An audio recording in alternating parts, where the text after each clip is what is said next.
അപ്പം ഞാൻ അവരവരുടെ സേഫ്റ്റി അവരവർ നോക്കണം എന്ന് പറയുമ്പോൾ നിങ്ങൾ സ്ത്രീ വിരുദ്ധ എന്ന് പറയും. രാധിക പറയുമ്പോൾ അത് സ്ത്രീ വിരുദ്ധതയല്ല. ഷൈൻ ടോം ചാക്കോ ഓരോ ചാനലിൽ ഇരുന്നിട്ട് എന്തൊക്കെ സ്ത്രീ വിരുദ്ധമാണ് അതൊക്കെ ആഘോഷിക്കുന്നു, അതൊക്കെ ആളുകൾ എടുത്ത് ആസ്വദിച്ച് ചിരിക്കുന്നു. അതിന് താഴെ വളരെ പോസിറ്റീവായിട്ടുള്ള കമൻറ്റുകൾ വരുന്നു. അലൻസിയർ എന്തെല്ലാം പറയുന്നു, അതിന് എല്ലാവരും നിശബ്ദത പാലിച്ചു, ഇൻക്ലൂഡിങ് WCC ഉൾപ്പെടെ എല്ലാവരും നിശബ്ദരായിരുന്നു. അന്നും ചാനലിൽ വന്നിരുന്ന് ഘോരഘോരം സംസാരിച്ചത് ഞാനായിരുന്നു. സിനിമ മേഖലയിൽ നിന്ന് നമ്മളെല്ലാവരും ഒരുമിച്ച് നിന്നാലേ ഇതിനുള്ളിൽ മാറ്റം ഉണ്ടാക്കാൻ പറ്റൂ. ഇപ്പോൾ ഒരു ഡാമേജ് ഉണ്ടായിട്ടുണ്ട്. ഇന്ത്യയിൽ ഏറ്റവും ബെസ്റ്റ് ഇൻഡസ്ട്രിയാണ് മലയാള ഫിലിം ഇൻഡസ്ട്രി എന്ന് പറയുന്നത്. ആ ഇൻഡസ്ട്രിയെ എന്തോ ഇത്രയും വൃത്തികെട്ട ഒരു മേഖലയായിട്ടാണ് തമിഴിലൊക്കെ ഓരോ യൂട്യൂബിൽ ഇങ്ങനെ ആർട്ടിസ്റ്റുകൾ ഇരുന്ന് വളരെ പോപ്പുലറായിട്ടുള്ള ആർട്ടിസ്റ്റുകളാണ് ഇരുന്ന് സംസാരിക്കുന്നത് മലയാള സിനിമയെക്കുറിച്ച്. അവർക്ക് എന്തറിയാം? അതേ ഇവിടെ ഒരു സിനിമ ഇറങ്ങിക്കഴിഞ്ഞാൽ അവിടുന്ന് ഓടി വരികയാണ്, ഇത് ഞങ്ങൾക്ക് തരൂ, ഞങ്ങൾക്ക് തമിഴ് റൈറ്റ്സ് തരൂ. അത് നല്ല സിനിമയാവുന്നുണ്ട്. എന്നിട്ട് അവർ പറയുന്ന മലയാളിങ്ക എന്നെ എല്ലാം പൊമ്പളെങ്കില അത് ഇതെന്നൊക്കെ പറഞ്ഞ് നമ്മളെ ഇങ്ങനെ ഈ ചെളിവാരി എറിയാൻ ഒരുപാട് പേർ കൂട്ടുനിന്നിട്ടുണ്ട്. കാരണം പല ഭാഷകളിൽ പല സംസ്ഥാനങ്ങളിൽ ചെന്നിട്ട് ഇവർ ഓരോ ഇൻ്റർവ്യൂ കൊടുക്കുമ്പോൾ ഇവർ പറയുന്നത് മുഴുവൻ ഈ ഇൻഡസ്ട്രിയിലെ ഏതോ ചിലർ ചെയ്യുന്ന തെറ്റുകൾ അവിടെ പർവ്വതീകരിച്ച് ഇങ്ങനെ കാണിച്ചിട്ട് എല്ലാവരുടെ മുമ്പിലും ഏറ്റവും വൃത്തികെട്ട ഒരു മേഖലയായിട്ടാണ് ഇതിനെ കാണിക്കുന്നത്. അതെല്ലാം ഈ ഇൻഡസ്ട്രിയെ ഭയങ്കരമായിട്ട് എഫക്റ്റ് ചെയ്തിട്ടുണ്ട്. നമുക്ക് വാർത്തകളെ തടയാൻ പറ്റില്ല. പക്ഷേ ഈ ഞാൻ പറയുന്ന ആർട്ടിസ്റ്റുകളുടെ കാര്യമാണ് പറയുന്നത്, വാർത്തകളല്ല പറയണേ.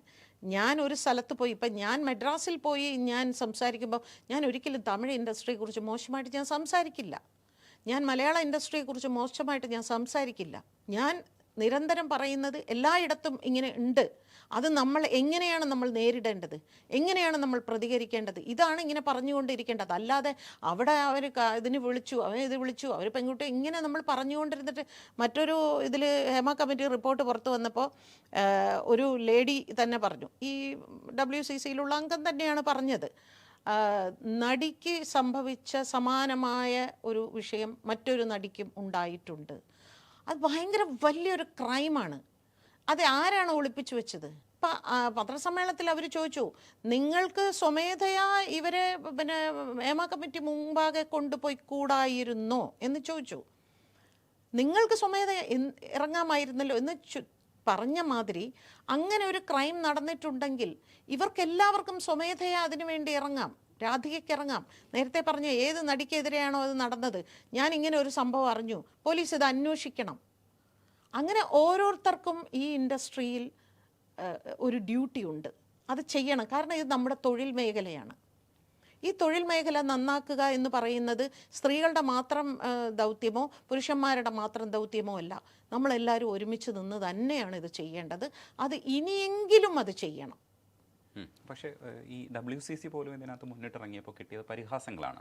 ഇപ്പോൾ അതിനുശേഷം നമ്മളിപ്പോൾ സംസാരിക്കുന്ന സമയത്ത് ഇപ്പോൾ കൂടെ നിൽക്കാൻ ആഗ്രഹിക്കുന്ന ഭാഗ്യലക്ഷ്മിയുടെ വാക്കുകൾ പോലും ഇത് വളഞ്ഞു വരികയാണ്. അതായത് ഭാഗ്യലക്ഷ്മി കൂടെ അല്ല എന്നുള്ളൊരു പ്രതീതിയാണ് ഇപ്പോൾ ഉണ്ടായി പോകുന്നത്. അങ്ങനെ ഒരു സ്പേസിൽ നിൽക്കുമ്പോൾ നമ്മളിത് എങ്ങനെയാണ് സംസാരിച്ചത് എൻഡിലേക്ക് എത്തിയത്? ഇപ്പോൾ സർക്കാർ പറയുന്ന ഒരു കോൺക്ലേവിലൂടെ നമുക്കിത് പരിഹരിക്കാമെന്നൊക്കെയുള്ള ഒരു ആശയം മുന്നോട്ട് വെക്കുന്നു. അത് ഒരു തരത്തിലും ആർക്കും സ്വീകാര്യമല്ലാത്തൊരു രീതിയിലാണ് ഇപ്പോൾ പൊതുസമൂഹം കൈകാര്യം ചെയ്യുന്നത്. ഇതെങ്ങനെയാണ് നമ്മളിത് കൈകാര്യം ചെയ്യാന്നുള്ളതിന് ഒരുപാട് സൊല്യൂഷൻസ് നമ്മൾ പറയുന്നുണ്ട്. ഇതിൽ ഭാഗ്യലക്ഷ്മി ഇപ്പോൾ പറഞ്ഞ പ്രധാനപ്പെട്ട സൊല്യൂഷൻ എന്ന് പറയുന്നത് ഇതെല്ലാവരും കൂടെ സംസാരിക്കേണ്ടതുണ്ട്. പക്ഷേ ചിലയിടങ്ങളിൽ പോലും സംസാരിച്ചപ്പോൾ കിട്ടിയ ഇത്തരത്തിലുള്ള ട്രോളുകളിലൂടെയാണ് WCC ഈ തരത്തിൽ ഇത് കൈകാര്യം ചെയ്തത്. അപ്പോൾ WCCയെ ഗ്ലോറിഫൈ ചെയ്യല്ല ഞാൻ ചെയ്യുന്നത്.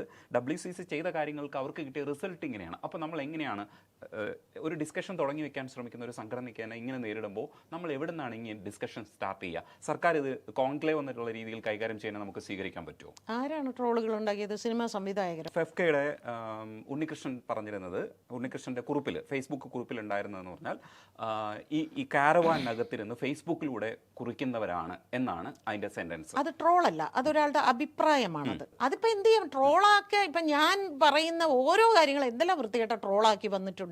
ഞാൻ അങ്ങനെയല്ല, അഭിപ്രായം തന്നെ ട്രോളാണ് എന്ന് വെച്ചാൽ കാരവാനിലിരുന്ന് നിങ്ങളിത് പറയുന്നു. അതെ, അത് ഞാൻ ഒരുപാട് തവണ പറഞ്ഞിട്ടുണ്ട്. കാരവാനിലിരുന്നു ഫേസ്ബുക്കിൽ കൂടി എല്ലാ ഒരു സംഘടന നടത്തേണ്ടതെന്ന് ഞാൻ ഒരുപാട് സ്ഥലങ്ങളിൽ പറഞ്ഞിട്ടുണ്ട്. പക്ഷെ അങ്ങനെ ഒരു സംവിധാനമാണ് ഇവിടെ ഇതുവരെ എത്തിക്കാൻ വേണ്ടിയിട്ട് ഇപ്പോൾ മുൻപന്തിയിൽ നിൽക്കുന്ന ഒരു സംവിധാനം. ആ സംവിധാനമാണ് അത് മുന്നോട്ട് കൊണ്ടുപോയി. ഇപ്പോൾ ആദ്യഘട്ടത്തിൽ മഞ്ജു വാര്യർ ഉണ്ടായിരുന്നു, പക്ഷെ പിന്നീട് വിസിബിളായിട്ട് മഞ്ജു വാര്യർ ഉണ്ടായിരുന്നില്ല. സംഘടനയിലുണ്ടെന്ന് തന്നെയാണ് സംഘടനാ ഭാരവാഹികൾ പറയുന്നത്. പക്ഷേ ഹേമ കമ്മിറ്റി റിപ്പോർട്ടായിട്ട് ഇത് പുറത്തു വന്നു. അപ്പോൾ ആ പുറത്തു വന്ന സംഘടനയ്ക്ക് തന്നെ നേരിടേണ്ടി വരുന്ന ഇങ്ങനൊരു അവസ്ഥയാണ്. ഇനിയിപ്പോൾ നെക്സ്റ്റ് സ്റ്റെപ്പ് എന്താണ്? കോൺക്ലേവ് എന്ന് പറയുന്ന ഒരു ആശയത്തിലേക്കാണ് നമ്മൾ പോകാൻ ഉദ്ദേശിക്കുന്നത്. ഭാഗ്യലക്ഷ്മിയുടെ മനസ്സിനകത്ത് എന്താണ്, ഏത് രീതിയിൽ പോകണമെന്നാണ് ഈ ആഗ്രഹിക്കുന്നത്? കോൺക്ലേവ് ഇപ്പോൾ അവർ പറഞ്ഞിരിക്കുന്നത് എന്താണ്? ഇരകളും വേട്ടക്കാരും ഒന്നിച്ചിരിക്കാൻ പറ്റില്ല എന്ന് പറഞ്ഞു. ആരാണ് ഇരകൾ, ആരാണ് വേട്ടക്കാർ? പോട്ടെ, ഇരകൾ സ്ത്രീകളാണ് ഇരകൾ, നമുക്ക് അങ്ങനെ തന്നെ വെക്കാം. വേട്ടക്കാരാരാണ്? അവരൊരു ലിസ്റ്റ് പറയണം. ഇന്ന ആൾക്കാർ ഈ കോൺക്ലേവിൽ ഉണ്ടാവാൻ പാടില്ല.